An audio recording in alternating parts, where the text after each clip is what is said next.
All right. Hey, it's Doug with Glass Savers, and I wanted to make a quick video showing the difference between a repair done by Glass Savers and then repairs done by other companies. I don't know who. Doesn't matter. I'm not trying to make anybody look bad, but I just saw a bunch of these while I was out in the field this week.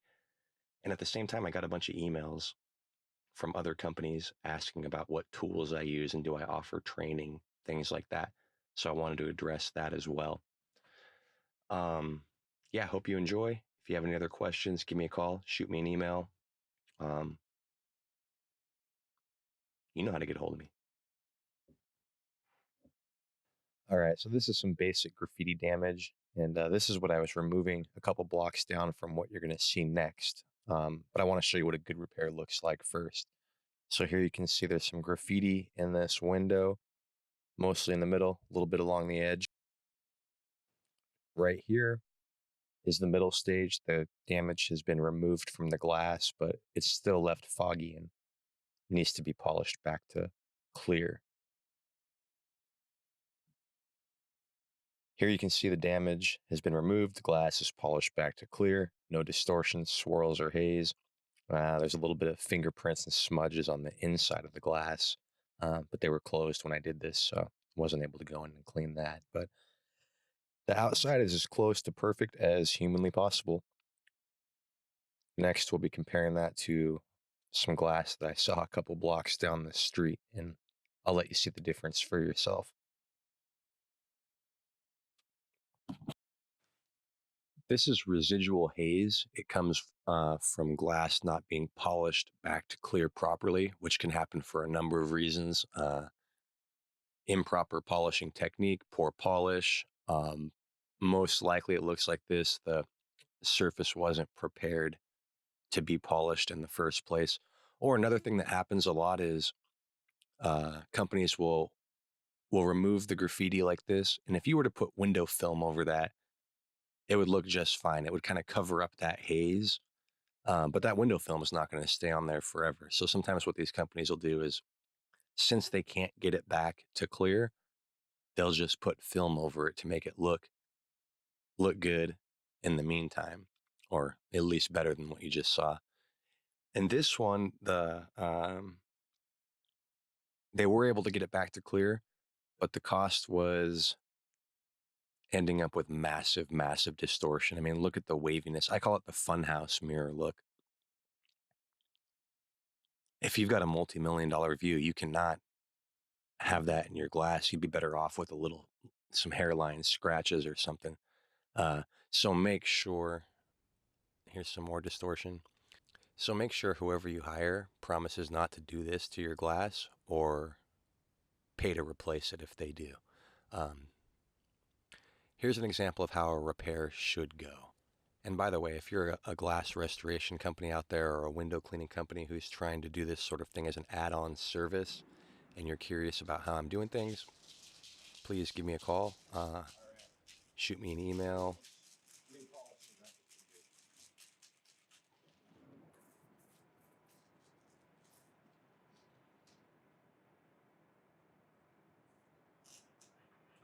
So here the damage has been removed. The area has been prepped to polish. You can see it looks almost like how those windows in the previous clip looked when they were left done. Um, this is a couple of passes of the polishing step that Glass Savers uses, and you'll see that just after that quick 2 or 3 passes, we're able to achieve just about perfect polish. We went over the whole thing a couple more times to make sure that it's absolutely, absolutely perfect. But if you're a glass restoration company out there who's looking to achieve these sorts of results as well, and you're outside of Glass Savers service area, give me a call. And there you go. That's how long it should take to get a perfect polish. Let's take a look at it. A lot of times the swirls and the haze will show up when you're looking up into the sun and then kind of disappear a bit from other angles. So that's why I'm showing this from all these different angles, to show that this truly is a perfect polish, and on jobs like this, that's all that will be accepted. So once again, there is a difference. I hope that that was clear. I hope that you can see the difference.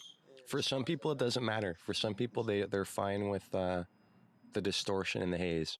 If you're fine with the distortion and haze, you'll have no problem finding uh, companies out there that do that. But if it needs to come out as close to perfect as humanly possible, there's very few options. Glass savers is obviously one of them, but we can't fix all of the glass in the world. Uh, if you need help finding a company who can deliver similar results, give me a call, and I'd be happy to help you set you up with somebody who can. Um, or if you're very serious about learning, get in touch as well. But I mean, I get literally, I get probably 15 to 20 emails a month of people just asking me, "Hey, what system do you use? What supplies do you just tell me what supplies you use so I can order them and uh and just do it myself." And that's a really tough question. That's a really tough question to answer without sounding rude or arrogant.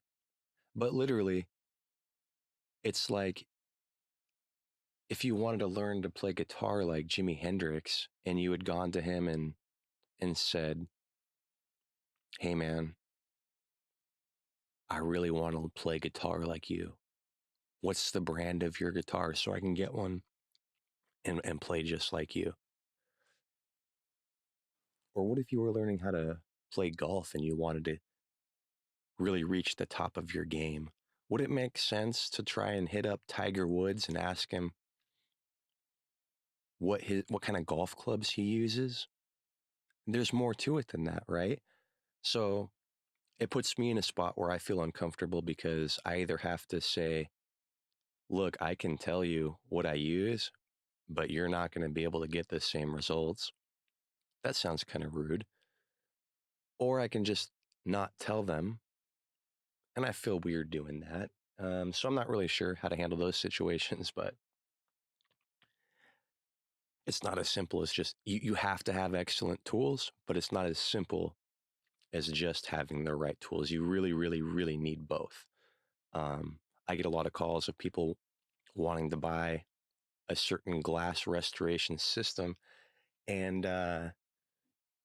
it's because they're window cleaners who just scratched a bunch of windows on a residential job with ocean views, and they just want to buy a system and fix it themselves instead of pay somebody.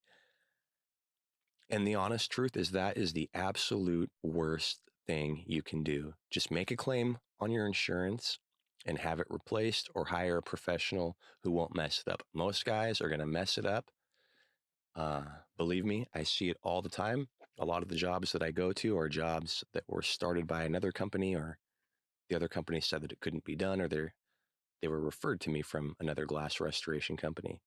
Um, because most of the time they've learned their lessons. They've even gone through the training with different. I think there's a few vendors that offer training programs or something, but because usually they tell me they've gone through such and such training, but they're still getting the distortion and haze and swirl. Like, what am I doing? What am I using different? And absolutely, yes, I am using something different than what you're using. But at the same time, I could deliver far superior results with your equipment. That's just the truth. And I can teach you how to do that. You're still not going to be able to get these jobs that need to come out perfect with that, but you can really do a much better job. Another option is much, much more expensive, but you can land these big jobs that need to come out perfect.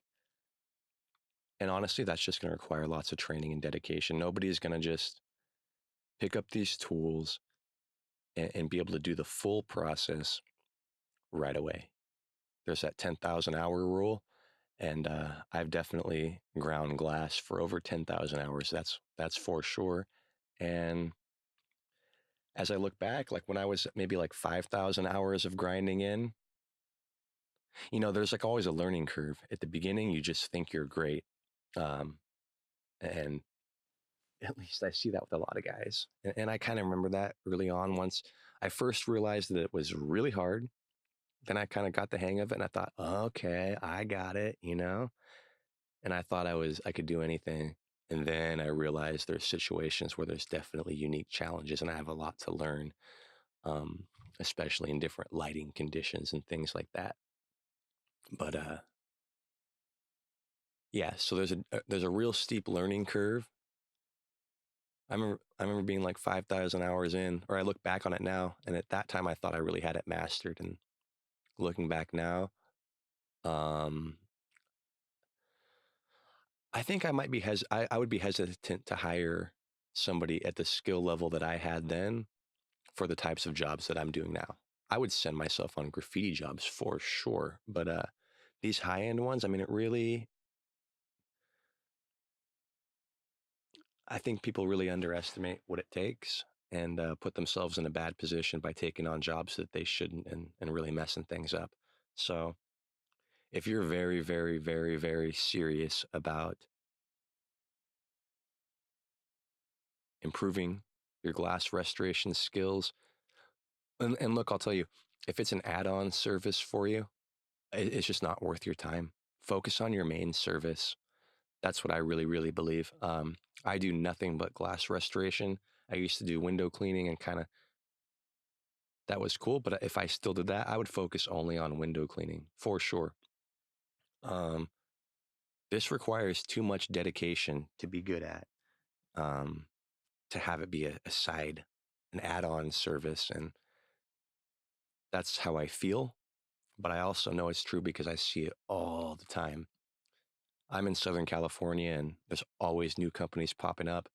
Uh, Usually they'll stick around for a couple years or just kind of try it. I mean, sometimes they even have a full-time job and they're doing it on the side, but they have a website that shows like they're a full big company dedicated to this, and that's fine.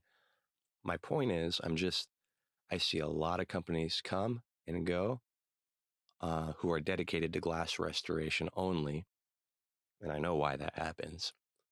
Um, and then I also see a lot of window cleaning companies started up as an add-on service, do a couple jobs, and realize like, whew, not for me, not for me. So, and I get a lot of referrals from those guys, so it's great. But if you're very, very, very serious, if you've been doing this for a while, if you are looking to do this as an add-on service, I'm not even really interested in sending you down that road. I just don't think it's a good idea. If you've already committed and you are a glass restoration company that's doing these high-end jobs, but you're running into these little distortion, swirls, haze, hard edge issues that you're having, but you don't want to admit to customers or anybody else, and you see the value in having those issues resolved because you know what you can charge and you know what jobs are available once you have that perfected, and you see the value in training, then give me a call, shoot me an email. Yeah, it's expensive, but I don't even think you'd be listening this far if you didn't believe it'd be worth it. So probably it's not for you, but if it is, let's talk more.